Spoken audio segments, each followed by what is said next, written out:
we are going to see the other part. We're going to teach another part which we call as classes of level. But there are three types of classes of level. But our tools concern about is the first class of level. But for the case of the first class of level, this is explained about. The fulcrum is between. It is between the effort and rod. But how you can observe or how you can find an effort and rod? But for the case, for the place where is effort, no. The place where there is a rod means that you put some materials that have a different weight. Yes, now after putting, you can see this is the part where there is an rod, and here needs some effort to pull it down or to push down. So that is the effort needed to push down. Yes. And this stands for fulcrum. You can use a diagram here like this way.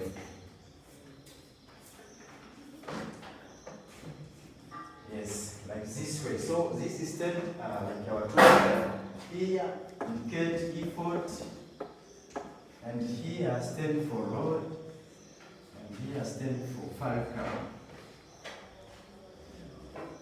Yes, and I told you that the effort is a place where you need to use the power or energy to push down. Here, this is the effort, and the case of rod is here, and the fulcrum is our stand there.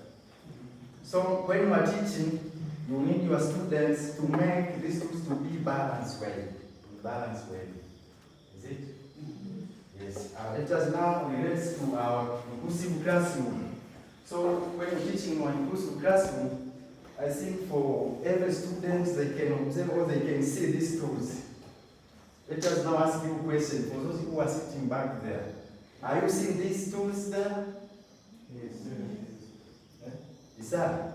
Can you tell me what you see here? I see the last row. What you have seen here? I see the side of effort is up, the side of rod is down, as then and that still. Okay, thank you.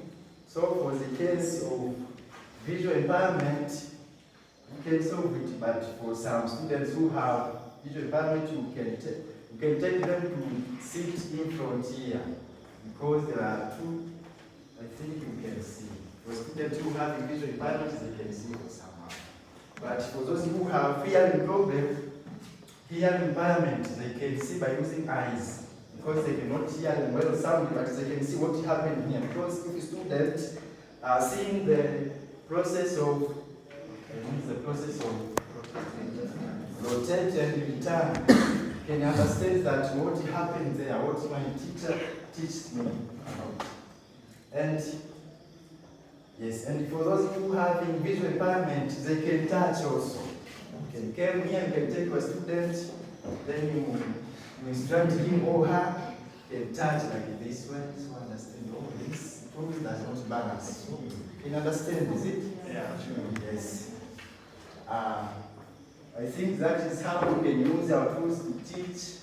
And the subject is science, and your class is standard 5. So, that is how we prepared our tools. So maybe anyone who have question, who have not understood how to do these tools, you can ask.